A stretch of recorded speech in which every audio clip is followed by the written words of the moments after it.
Hey guys, welcome to week 4 of Upstate Flag League's highlight show. And in week 4, we saw the CTS Spartans go up against Polk High and Onslaught Nation versus the Punishers. I'm going to show you all of the highlights from both of these games, and you don't want to miss our post-game interviews with the players of the game. I'll also be hearing from our Wolf Hollow Brewing Company's Offensive Lineman of the Week and the Albany Distilling Company's Player of the Week. And finally, we'll be wrapping things up by talking to our commissioner about week 5. We'll be making some week 5 predictions and talking a little bit about what we saw in week 4's games. So make sure you stick around to the end for that. And we're going to kick things off with our week 4 highlights.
Talk to us a little bit about your defensive effort. Put a lot of pressure on Solly Banks, and why was your defense so strong today?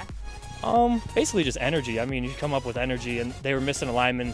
I believe second half he left, so we took advantage of that. Made sure we had Guy on the other side, a speed rusher as well. So just try to get some speed off the edge. That way we can make Solly step up, and our guys in coverage, all they got to do is stay with their man no matter where they go. Right. And for the most part, that's basically what helped us. We got fast D-backs, so realistically, if we can get to the quarterback within a second or two, then we'll be all right. Right. You guys switched quarterbacks, started with Guy there in the beginning, switched to Zach in the second half. What was the strategy behind that? Really, it was just to get a little bit more mobility. Not that Guy's not more mobile, but they switched me to blocking back just to kind of help out with what they were doing. They were rushing 4, and Guy's definitely a threat on offense and defense. So it just makes sense to have more weapons out there. Congrats on your second win of the season, guys. 24-14, that was the prediction.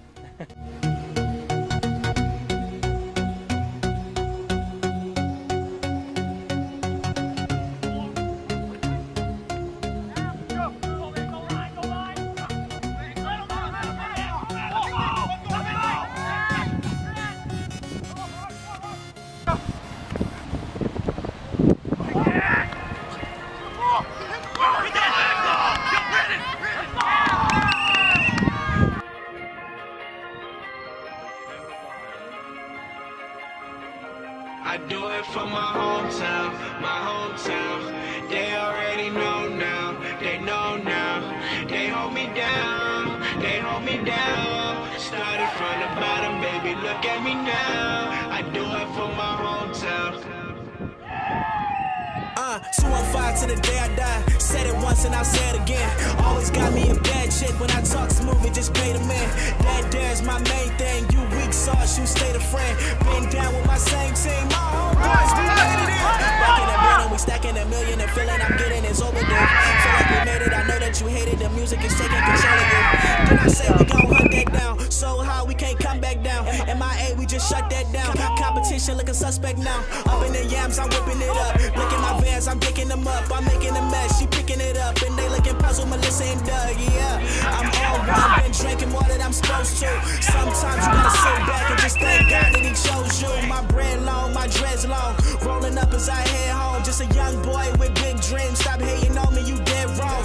Big time like major leagues. Out of Europe like 8 degrees. My whole team just blessed up, man. They can have whatever they believe. Let's get it. My hometown, they already know now. They know now. They hold me down. They hold me down. Started from the bottom, baby. Look at me now. I do it for my hometown. My hometown. They already know now. They hold me down. They hold me down. Started from the bottom, baby. Look at me now. I do it for my hometown.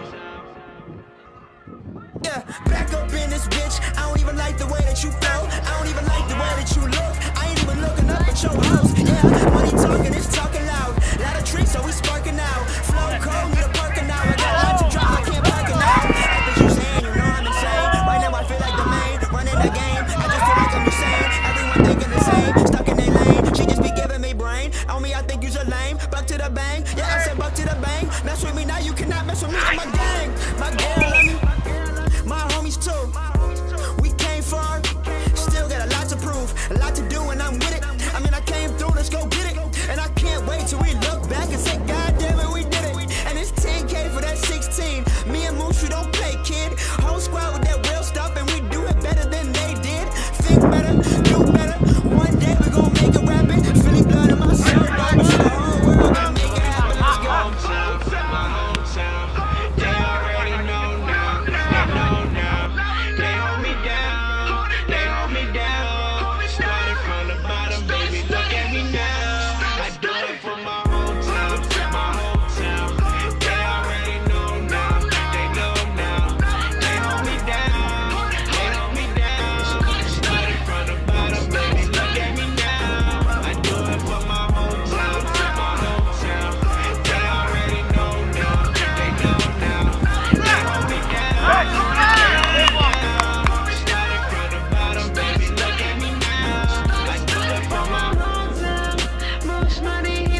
So you were going against undefeated Onslaught. What was your mind space coming into this game, and what was your strategy for your team?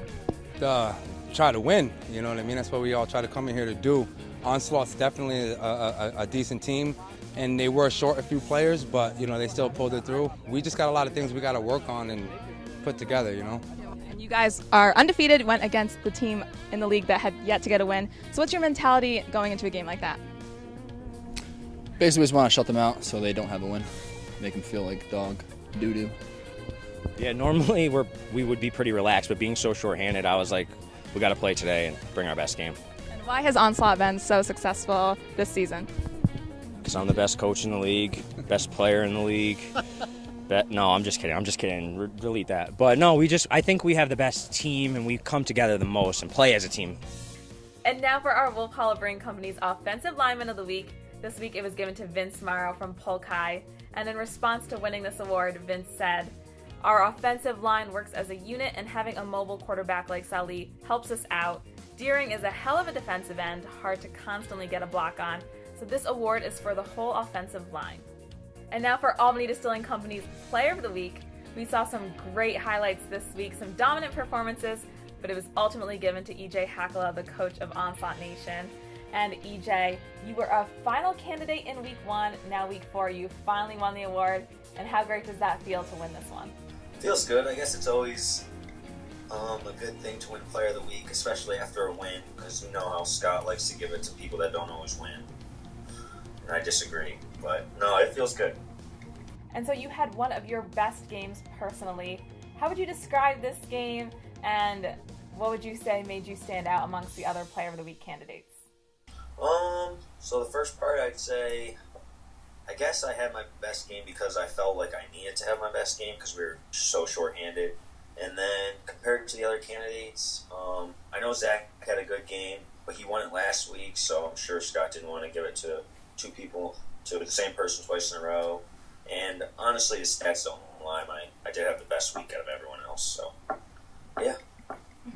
And you had a lot of key guys missing this week. So did you expect to be the big playmaker for this game? And did you have a Player of the Week run in your mind prior to the game's start? I wasn't thinking about Player of the Week, I guess, but I knew it would take a Player of the Week type game to win this week, being so shorthanded. But everyone stepped up. We all played good. And like I said in the interview after the game, we play the best team ball, so I take pride in that with Onslaught Nation. And that was EJ Hakala from Onslaught Nation, our Albany Distilling Company's Player of the Week. And guys, don't forget we have these awards every single week, so you still have a chance to win one of these prizes. We also have cash prizes that we're giving away at the end of the season. GotFigure.com is giving away $500 to the MVP of the league. Capital District Lawn Care is giving $350 to the Offensive Lineman of the Year. And Nature's Own is giving $400 to the Coach of the Year. So you guys have a chance to win one of these, get your name in the running, and we'll find out the winners at our awards ceremony at the end of the season. But I just wanted to talk about where we're at with the standings before we really get into the discussion about the games. We have Onslaught at 4-0, beating everyone and now beating the Punishers twice. The number one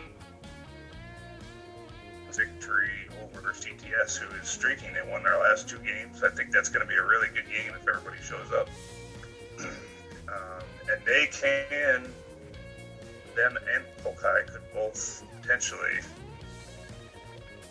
fill that 1 seed from Onslaught. It's an outside chance. Onslaught has to lose out, and one of those teams would have to win out and score a lot of points. Pokai, I think, is some things we'll talk about a little bit later, but 2 games left in the regular season. This week we have Pokai versus the Punishers. We have Onslaught versus CTS, which will be a really good game. I'm excited to watch the game. Then, also, don't forget, guys, Wicked is giving out free pitchers of beer. If you win the game, 2 free pitchers of beer. Because we're, at a different location again this week. This is our last week at the Green Tech. I'm for additional pitcher to the first team from each game that gets to the bar. Big game, and you're the first team to the bar from that game, you get 3 free pitchers. I mean, you can't go wrong. Worth a little bit at the beginning, then Guy was started at quarterback for CTS. He threw a touchdown to Melendez. Stood out the most to me while Guy was playing quarterback was that not only was Zach Deering playing O-line, he was serious about it. That guy went out there and played O-line like he was going to win every play, and he played pretty well, actually. The guy's, I guess he's a quarterback, and he held his own in there. You can tell that guy just loves the game of football. I've never seen him play before, but then he switched it up, and Deering went to quarterback. Yeah, I mean, I thought when the game started and it was Guy at quarterback and Deering wasn't there, I thought Deering wasn't even there that day because I was like, why is he not at quarterback? But they did play well, in the beginning there. But once they switched and he went to quarterback, you could really see the difference where it's like sometimes, he would do these insane rushing plays. I think there were 3 of them where he was almost, one, he got a touchdown, and the other 2, he was basically to the end zone, where he's just super mobile quarterback. And, that was really an advantage too, because they have such, a guy who can run down the field and, block some of those guys trying to get his flag. So I thought that was, a good switch that they made halfway through. He did have the touchdown pass to Melendez, who had a couple of big touchdowns that game. And maybe, to me, more impressive than the 2 big touchdowns he had. This one doesn't show up on the stat sheet. At the end of the game, the group was coming back after Deering took over for a little bit. The momentum was swinging. They were driving. Yeah. In the red zone, Banks throws it up, and Melendez tips it to a teammate. That was the more impressive to me than the 2 long touchdowns. I think a legit threat to taking out Onslaught. I apologize to the players for have 2 referees for this game. I wanted to also thank Jake and Mark Burgos for stepping up and doing the second ref job for me this week. So if anybody knows of any refs, football or tackle football, please send them my way. We'll try and add them to the crew. But the other thing about that CTS Polk game that I wanted to mention was that CTS was missing one, maybe their best lineman in Rios. He was getting married on Saturday, so congratulations on getting married. So the Punisher Onslaught game turned out like we expected it to. Onslaught's really good, and the Punishers are struggling to get things together. I was missing a bunch of guys for this game. Yeah, I thought that would play a bigger role, but like they seem to look pretty good without the guys there. It didn't make a difference. Yeah, limited supply of quarterbacks and wide receivers and offensive linemen and defensive linemen. Yeah, I think we already talked about this, but EJ triple with 100 yards passing, receiving, rushing, a touchdown in each category. He actually had 2 receiving touchdowns. But yeah, and some of those were, really big plays, like that one where he tipped it himself and then like caught the tipped ball and got into the end zone, and then one of the rushing touchdown was a big run. And I interviewed him, and we actually figured out that he was part of every scoring play. So pretty crazy that every scoring play had some involvement from him.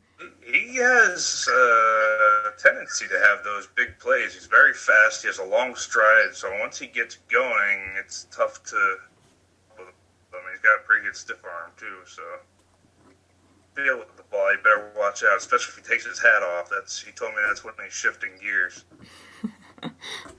So the Onslaught team, but Michael Firewalters is being deployed to Puerto Rico to help out with the recovery effort there.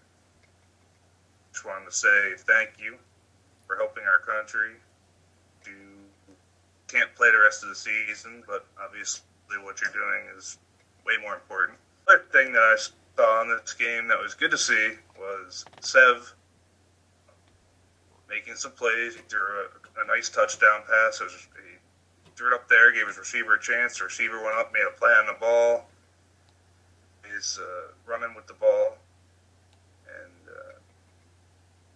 him out there playing, I know that he and his former coach kind of butt heads all to get much playing time and stuff. And it was, I think, a headache for everybody involved. So that trade happened, and I think both teams are better because of it, and I'm happy that he gets to play more. Yeah, and he got a touchdown, so I know he was really happy about that, screaming out what they talking about many times. So he was very satisfied with that touchdown, trying to prove a point there. He's a good athlete. He's be the youngest player in the league, so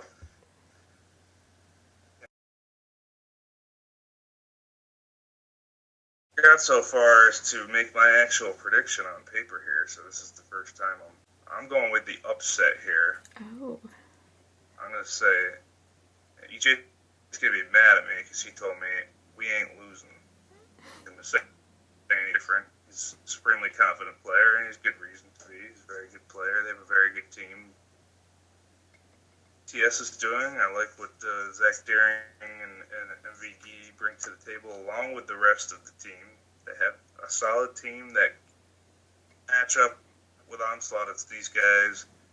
The upset win 27-21. My prediction, I'm going to say the opposite. I'm going to have Onslaught win this one. And the CTS Spartans are looking good, but I think Onslaught has proven themselves so far to be unbeatable. So I'm going to go with them for this one, and I'll make it a little bit closer of a game this time, less high scoring than I predicted last week, and I'm going to give it to Onslaught 21-16. And then I'm going to have my upset for the Punishers Polk High game. I think the Punishers are going to get their first win here. I don't think they'll go 0-5. I think, they're going to get their first win against Polk High. Polk High lost the last two, and the Punishers, they did put up 12 points against Onslaught. So the fact that they were able to get some points against, what we've seen so far is the best team in the league, and Brandon Watson's been playing really well. I think they'll be able to get their first win, and I think that will be, an exciting game to see if that'll happen. You stole my thunder because I was going to do the same thing. Oh, okay, we agree on this.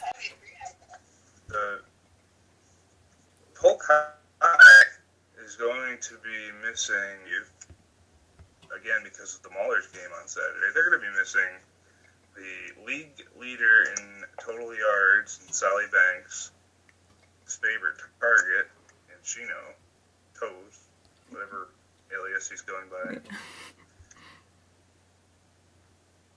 Players, if not their two best players, gone. Couldn't even tell you who their backup quarterback might be. No. So they're going to need guys to step up. They're going to need John Koch is going to need to step up. Fortner is going to need to step up. Alfonso Legal, who I don't think was even to step up. We'll see if they can. They need to stop that slide that they have going on, because here next week when they face Onslaught. So they don't want to be going into the playoffs with a 4-game losing streak. Thanks, guys, for watching our Week 4 highlights, and don't forget we have 2 highlight shows come out each week, one with our top 5 highlights from each game, and one with the full highlights and interviews, so you don't want to miss that, and make sure you keep checking back each week for new shows. We'll also be posting our scores from the game this weekend, so if you want to see who is winning Week 5, make sure you head to our Facebook or UpstateFlagLeague.com.